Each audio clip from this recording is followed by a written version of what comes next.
Discovery Health Channel.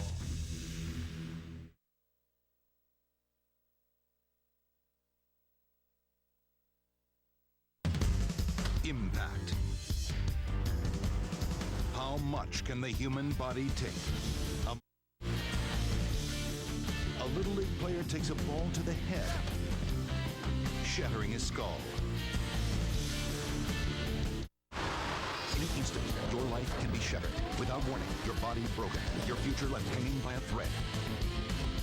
Only the heroism of total strangers, cutting-edge technology, and the practice of bold medicine stand between life and death. These are stories of survival, about real people pushed past their limits, lives forever changed by a moment of impact.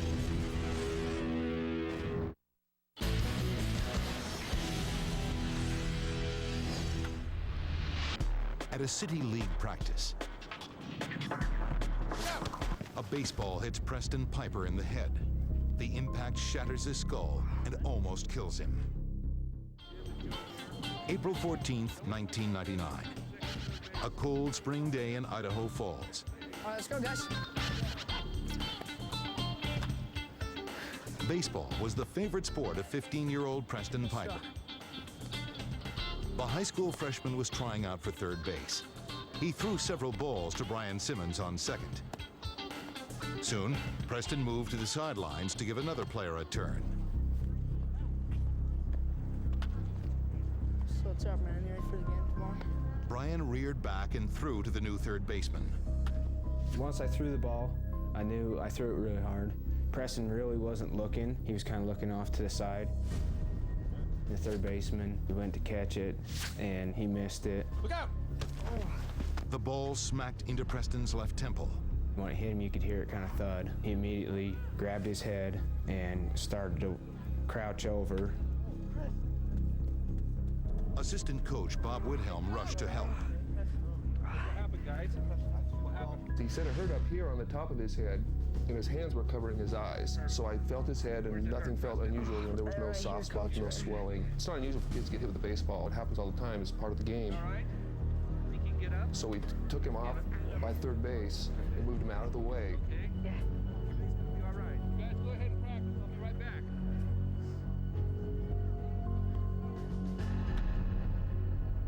We went back and I was doing my drills and I kept watching him out of the corner of my eye and he kept on holding his head.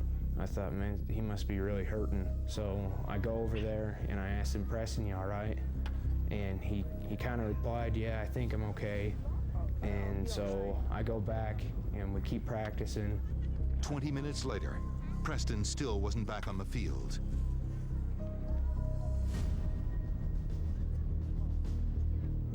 I knew something was really wrong.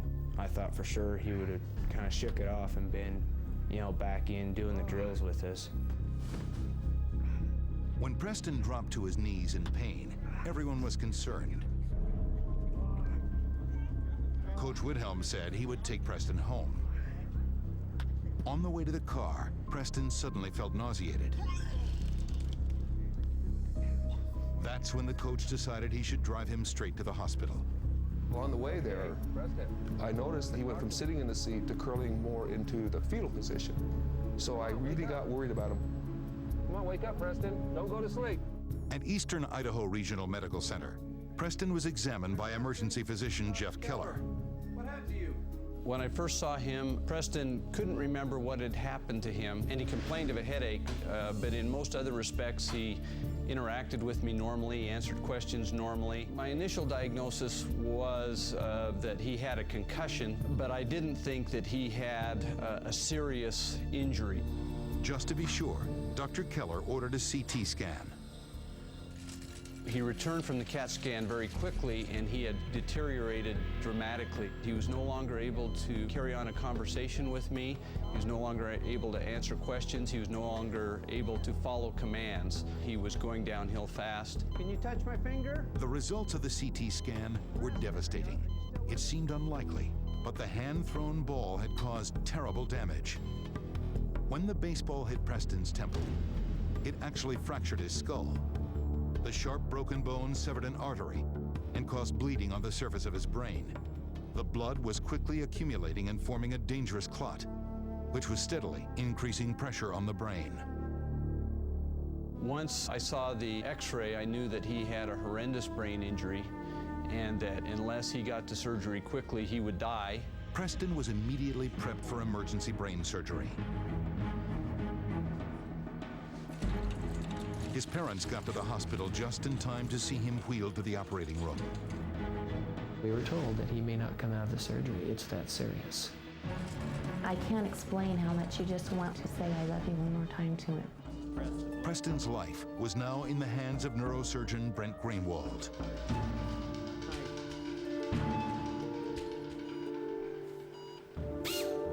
Gate while I'm doing this.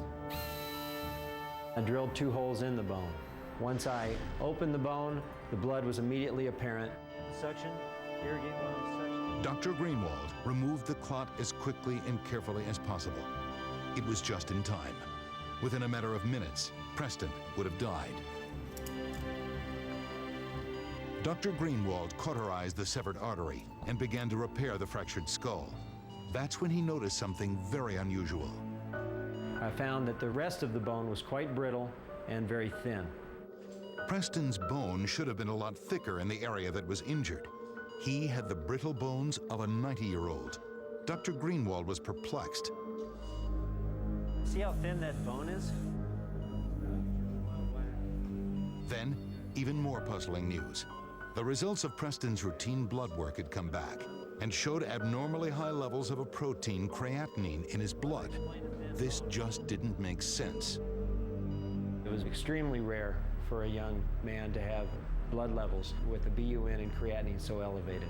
This is the type of results I would expect in an elderly patient who had been on renal dialysis for years. Dr. Greenwald ordered a retest. The results were the same. Astonishingly, this meant that Preston's kidneys were barely functioning. This explained why his bones were so brittle. But it also meant that this 15-year-old ball player could be facing the last days of his life. Now on Discovery Health Channel, an all-new Impact Stories of Survival. And next, follow true stories of baffling illnesses on Mystery Diagnosis. Later, witness bizarre medical phenomena on an all-new Medical Incredible. Tomorrow, from the very first moment of possibility, get an inside view of the amazing journey each one of us takes to be born. Don't miss the premiere of Conception to Birth, tomorrow on Discovery Health Channel. Health Channel. Log on to discoveryhealth.com for more truth about sex.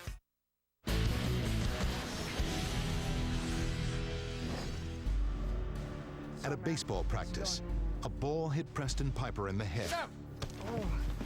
At first, the injury seemed minor, but CAT scans showed his skull had shattered. Surgeons were baffled by the unnaturally thin bone of his skull. The mystery deepened when blood tests revealed that his kidneys were barely functioning. The results of the lab were quite alarming. His situation was pretty dire, that he was in end-stage renal disease, and further action needed to be taken fairly rapidly. The function of the kidney is to eliminate waste. Deadly toxins were building up in Preston's body. As soon as the surgery was over, Dr. Greenwald went to tell Preston's parents the shocking news. Preston needed a kidney transplant. After they came back to tell us that the surgery was successful, they told us that there was another concern. They were wondering if we were aware if he was in end-stage renal failure. We, of course, were not aware of that at all. And then, as they explained that to us and started asking us about certain symptoms, he had every one of them. Preston's parents had noticed that he was always tired, that he constantly complained of joint pain, that he had stopped growing. They had taken him to various specialists, but nobody had diagnosed the problem. I'm afraid he would have gone to sleep one night and probably wouldn't have woke up had it not been for this injury. Preston was referred to kidney specialist Dr. Raul Nelson. He had quite advanced kidney failure. His kidney function, I would estimate, was only 10 to 15% of normal. Luckily, both parents were a good match. Either could donate to save their son. We knew it would be my husband or myself. It's something I think any parent wouldn't think twice about. Humans have 2 kidneys and can function normally with just one, but removing a kidney is a major surgery.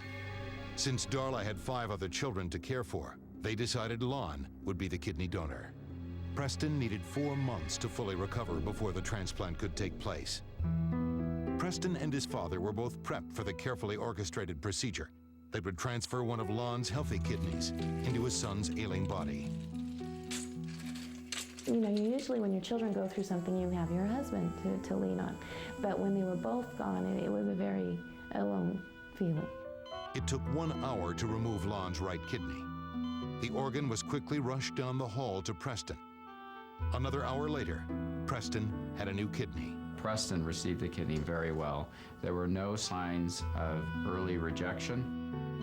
It was an amazing thing to know that an organ that was in Lon's body was now in Preston's body.